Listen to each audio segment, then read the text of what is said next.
Untuk membahas lebih lengkap terkait dengan pemanggilan 27 pemain timnas, kita akan bergabung dengan pengamat sepak bola Roni Pangemanan. Selamat malam, Bung Ropan. Selamat malam, Mbak Nitya.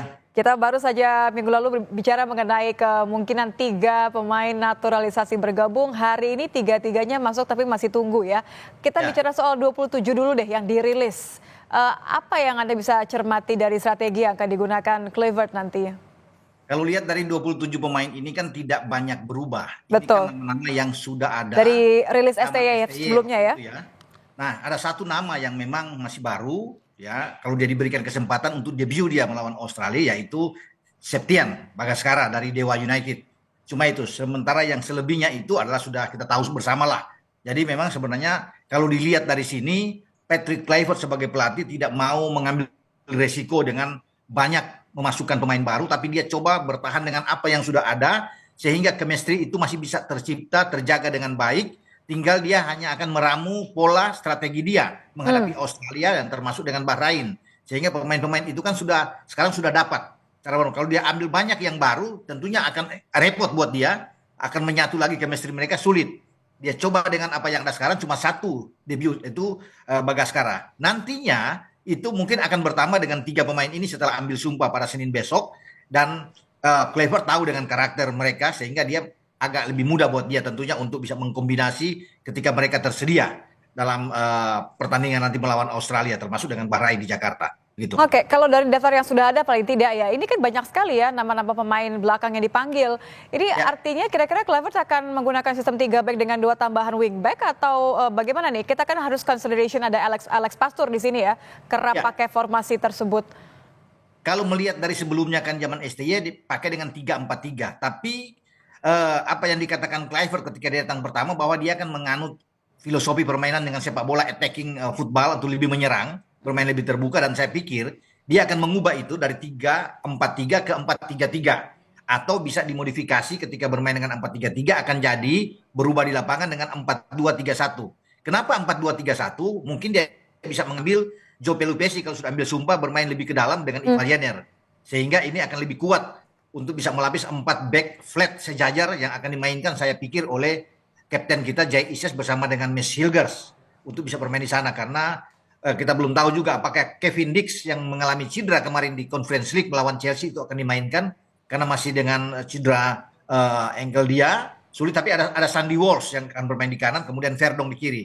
Jadi saya pikir taktiknya akan seperti itu. Dia dengan bermain tentunya dengan Ole Romeni sebagai pemain yang sudah diambil sumpah di London, akan bermain di depan.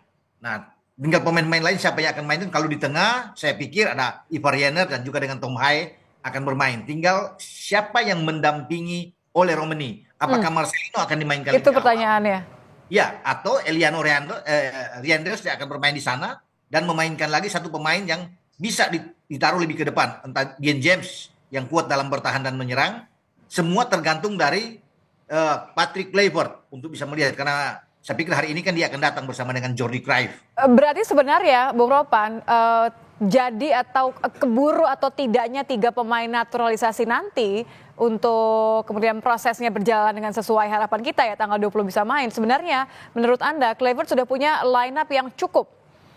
Saya pikir dia sudah punya, karena kan dia dibantu oleh 2 bahkan 3 asisten. Dani Lansat, Alex Pastur sebagai ahli strategi, dan kemudian belakangan datang Gerald Van den Berg. Apalagi datang lagi Jordi, pasti Jordi akan membantu sebagai penasihat teknik untuk bisa memberikan masukan-masukan terhadap Patrick Kluivert. Tapi kalau bisa melihat bahwa tentunya mereka sudah lihat pertandingan kita lawan Australia yang berakhir imbang, melawan Bahrain, terutama juga dengan pertandingan terakhir melawan Arab Saudi ketika kita menang di Jakarta.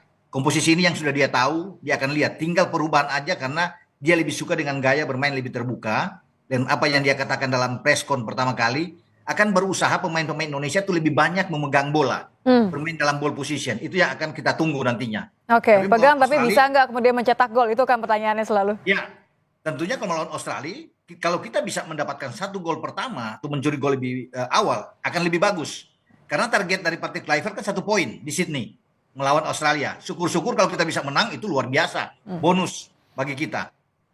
Dia harus pintar-pintar tentunya untuk bisa melihat komposisi pemain apa yang ada. Kalau dengan pemain banyak bertahan, ya iya, tentunya kita kuat dalam pemain bertahan. Nah, dengan kehadiran Joe Pelupessy, semoga dia akan cepat untuk beradaptasi dengan tim kita dengan Ivar Jenner akan bagus dalam hal bertahan.